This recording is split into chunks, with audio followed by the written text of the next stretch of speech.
Hello दोस्तों। आप लोगों का स्वागत है हमारे यूट्यूब चैनल पर। और चलिए आज हम लोग एक नए कोर्स की सीरीज स्टार्ट करने जा रहे हैं। और उस कोर्स का नाम है दोस्तों शेल स्क्रिप्टिंग। क्या है? Shell scripting. तो दोस्तों, आप लोगों की बहुत ज़्यादा डिमांडें आ रही थी कि सर आप एक वीडियो ना शेल स्क्रिप्टिंग के ऊपर भी बनाइए। तो मैंने डिसाइड किया कि क्यों ना मैं आप लोगों की डिमांड फुलफिल कर दूँ। तो शेल स्क्रिप्टिंग के बारे में हम लोग बात करने जा रहे हैं। तो दोस्तों, ये इंट्रोडक्शन है शेल स्क्रिप्टिंग का। क्या है? इंट्रोडक्शन। ठीक है, शेल स्क्रिप्टिंग का इंट्रोडक्शन है। तो दोस्तों, इसका इंट्रोडक्शन हम स्टार्ट करते हैं। तो सबसे पहले आप ये समझिए कि शेल स्क्रिप्टिंग क्यों यूज करते हैं, इसका यूज करने से हमें क्या क्या बेनिफिट होंगे, किस टाइप के टास्क को हम ऑटोमेट कर सकते हैं। ठीक है, तो सपोज दैट मानिए कि आप लोग इंडस्ट्री में वर्क कर रहे हैं। क्या कर रहे हैं? आप इंडस्ट्री में वर्क कर रहे हैं और आपको कोई भी एक टास्क को डेली बेसिस पे बार बार वही टास्क को रिपीट करना रहता है। तो आप क्या करते हैं? उस टास्क से बोरिंग हो जाते हैं या फिर टाइम टेकिंग हो जाता है।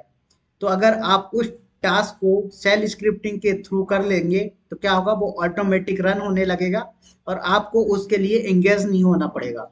ठीक है, तो इससे आपका भी टाइम बचेगा, इंडस्ट्री को भी बेनिफिट होगा और इंडस्ट्री जो है तो आपका पैकेज भी हाइक करेगी ऐसे में।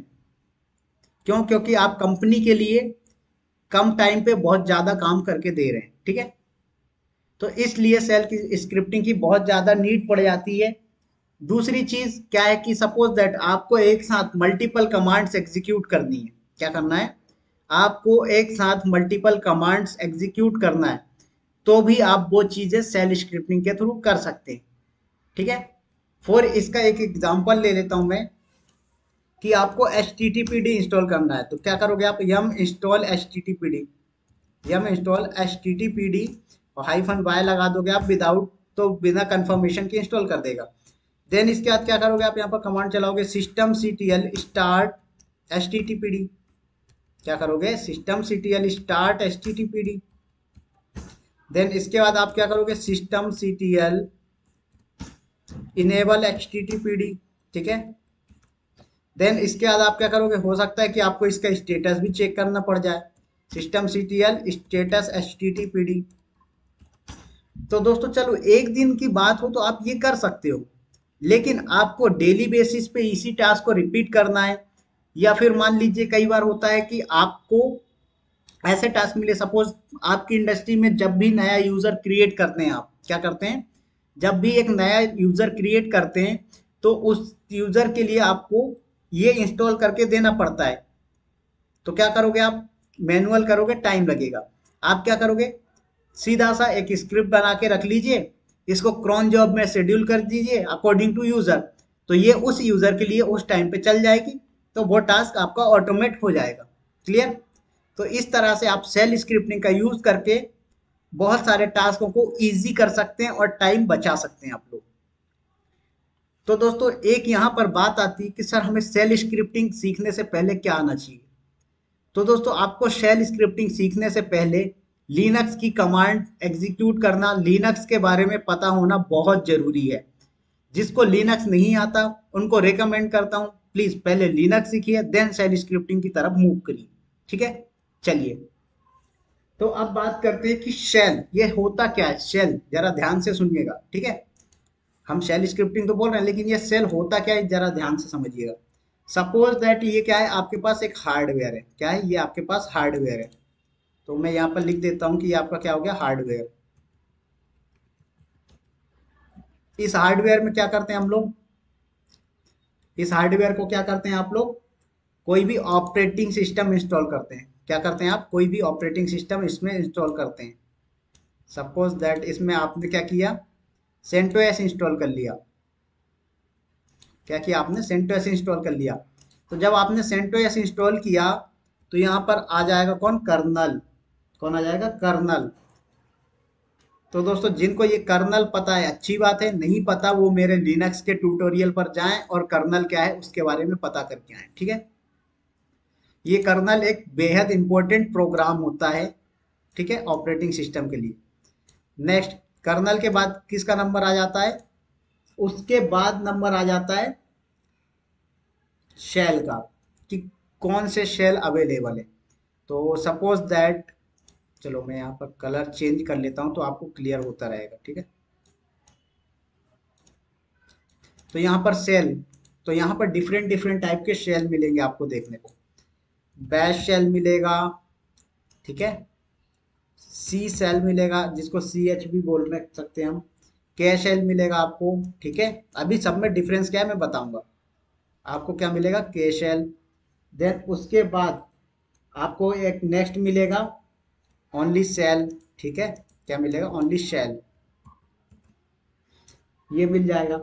उसके बाद अपर वाले पार्ट में क्या होता है, यहाँ होते हैं आपके सॉफ्टवेयर्स। क्या होते हैं, यहाँ आता है आपके सॉफ्टवेयर्स का नंबर। क्लियर। तो चलिए जरा ध्यान से देखिए कि ये सॉफ्टवेयर कैसे होते हैं। तो मैंने थोड़ा सा स्ट्रक्चर चेंज किया, चलिए। तो यहाँ पर सॉफ्टवेयर्स आते हैं। अब वो सॉफ्टवेयर कौन कौन से होते हैं, आपका एलएस होता है, सीपी होता है, एमकेडीआई और होते हैं। तो दोस्तों एक चीज ध्यान रखिएगा कि जितने भी कमांड्स हैं उनको क्या बोलते हैं हम, सॉफ्टवेयर। वो सॉफ्टवेयर हैं। अगर आप विंडो में बात करते हैं तो वो सॉफ्टवेयर हैं, अगर आप लिनक्स में बात कर रहे हैं तो उनको हम क्या, कमांड्स बोल देते हैं। इसी तरह से डब्ल्यू गेट हो गया, ठीक है, पीडब्ल्यू डी हो गया, टी कमांड हो गया, टी डबल टी, ठीक है। तो दोस्तों इस तरह से ये मल्टीपल टाइप्स की कमांड अवेलेबल है। तो जब आप शेल स्क्रिप्टिंग रन करते हैं तो ये इसके शेल स्क्रिप्टिंग का वर्क क्या होता है, शेल स्क्रिप्टिंग होती क्या है, शेल क्या होता है उसको समझिए आप, ठीक है। तो ये दोस्तों ये जो शेल होते हैं, बैश शेल हो, सी एच शेल हो, एस शेल हो और के शेल हो, ठीक है। ये सारे क्या है, सेल है। तो ये सेल क्या है, ठीक है। ये शेल जो है वो एक स्पेशल टाइप का प्रोग्राम होता है। क्या होता है, ये सेल जो होते हैं वो एक स्पेशल टाइप के प्रोग्राम होते हैं जो क्या करते हैं, एक इंटरफेस प्रोवाइड करवाते हैं। क्या करवाते हैं, एक इंटरफेस प्रोवाइड करवाते हैं यूजर और ऑपरेटिंग सिस्टम के बीच में। क्या करते हैं, यूजर और ऑपरेटिंग सिस्टम के बीच में। तो इन सेल का काम क्या होता है दोस्तों, ये सेल जो होते हैं वो ह्यूमन रीडेबल कमांड्स को क्या करते हैं, ह्यूमन रीडेबल कमांड्स को, एलएस को, सीपी को, एमकेडीआईआर को, ये सारे क्या है, ह्यूमन रीडेबल फॉर्मेट है। तो इनको एक स्पेशल फॉर्मेट में कन्वर्ट करते हैं, ऐसा फॉर्मेट जिसको कर्नल अंडरस्टैंड कर सके। कौन अंडरस्टैंड कर सके, कर्नल। तो ये क्या करते हैं, शेल आपके यूजर के जो इनपुट दिए हैं उन कमांड्स को कन्वर्ट करता है कर्नल के अंडरस्टैंडिंग होने वाले फॉर्मेट में। और कर्नल क्या करता है, उसको लेके जाता है हार्डवेयर तक। कर्नल क्या करता है, उसको लेके जाता है हार्डवेयर तक।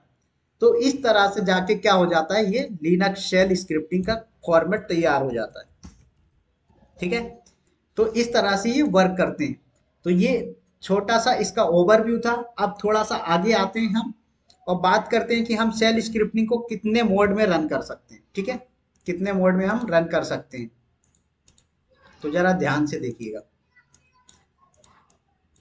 नंबर वन पर जो है हम कमांड लाइन से एक्सेस, सॉरी कलर चेंज कर लेता हूं। नंबर वन पर जो है हम कमांड लाइन से कर सकते हैं access, command line shell. Number two, graphical shell. क्या है, ग्राफिकल सेल। तो दोस्तों ग्राफिकल सेल, तो मैं ग्राफिकल सेल को नहीं बताऊंगा डीप में, बस अभी एक छोटा सा ओवरव्यू देखो कि कमांड लाइन सेल में क्या होता है कि हम स्क्रिप्टिंग को कमांड लाइन पे एग्जीक्यूट करवाते हैं। ग्राफिकल सेल में क्या होता है कि ये ग्राफिकली आपके माउस के थ्रू एक्सेस करवाते हैं, ठीक है। तो ये डिफरेंस है। तो दोस्तों इंडस्ट्री में जो आप यूज करते हैं वो कमांड लाइन होता है ज्यादातर, ठीक है। तो इसलिए हम कमांड लाइन के बारे में डिटेल में डिस्कस करेंगे, ठीक है। चलिए अब थोड़ा सा और आगे आते हैं हम लोग और बात करते हैं शेल स्क्रिप्टिंग की, ठीक है। तो शेल स्क्रिप्टिंग जो होते हैं वो क्या करते हैं, यूजर के द्वारा दिए गए इनपुट को एक्सेप्ट करते हैं और उनको एग्जीक्यूट करते हैं। क्या करते हैं, जो यूजर ने इनपुट दिया है उनको एक्सेप्ट करके उनको एग्जीक्यूट करते हैं। लेकिन समटाइम में क्या होता है कि हमें बंच ऑफ कमांड्स मतलब ग्रुप ऑफ कमांड्स रन करना पड़ता है। तो हम वो सारे काम भी क्या क्या कर सकते हैं, स्क्रिप्टिंग के थ्रू कर सकते हैं। सपोज दैट मैंने आपको जो ये बताया यम इंस्टॉल, आप ये सारी कमांड एक बार में टर्मिनल पे रन नहीं कर सकते। अगर आप सोचो कि एक बार में रन करना है नहीं कर सकते, ठीक है। लेकिन अगर मैं बात करूं शेल स्क्रिप्टिंग की तो हम क्या कर सकते हैं, उसमें पूरे एक साथ रन कर सकते हैं, ठीक है। अब उसके बाद आती है कि इसमें बैश शेल, जो मैंने बात किया यहाँ पर, बैश शेल, इसी को ज्यादातर हम इंडस्ट्री में या फिर स्क्रिप्टिंग में क्यों यूज करते हैं। तो दोस्तों ये जो बैश शेल होता है, ये बाय डिफॉल्ट सेल माना जाता है लिनक्स का। क्या होता है?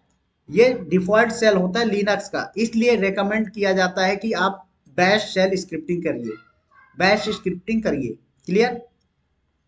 तो दोस्तों इस तरह से आप क्या कर सकते हो, सारे टास्क ऑटोमेट कर सकते हो। नेक्स्ट चीज आप क्या कर सकते हो, सपोज दैट आप जेनकिंस में पाइपलाइन वगैरह चला रहे हो, या जेनकिंस में कोई ऐसा प्लगइन नहीं मिल रहा जिसका जेनकिंस का प्लगइन अवेलेबल नहीं है, तो आप वो काम भी किससे कर सकते हो, शेल स्क्रिप्टिंग से कर सकते हो।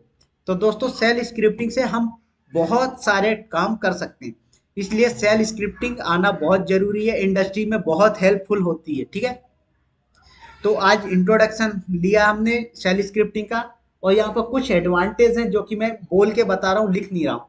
क्या होता है शेल स्क्रिप्टिंग, अगर यूज कर रहे हैं आप, तो उसको इजीली आप क्या कर सकते हैं, क्विक स्टार्ट कर सकते हैं। क्या कर सकते हैं? क्विक स्टार्ट कर सकते हैं।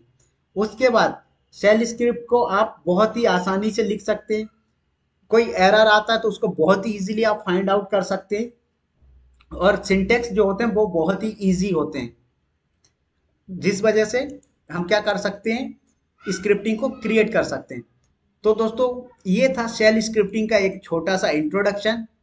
इसके बाद से हम इसमें कवर क्या क्या करेंगे, तो दोस्तों हम शेल स्क्रिप्टिंग को पहले पूरा बेसिक देखेंगे। ठीक है, वेरिएबल क्या होते हैं, ठीक है, एग्जाम्पल दे रहा हूं मैं, सीक्वेंस में नहीं लिख रहा हूं। लूप क्या होते हैं, स्टेटमेंट क्या होते हैं, स्टेटमेंट क्या होते हैं, ये सारे चीज हम देखेंगे किसमें, स्क्रिप्टिंग के बेसिक में।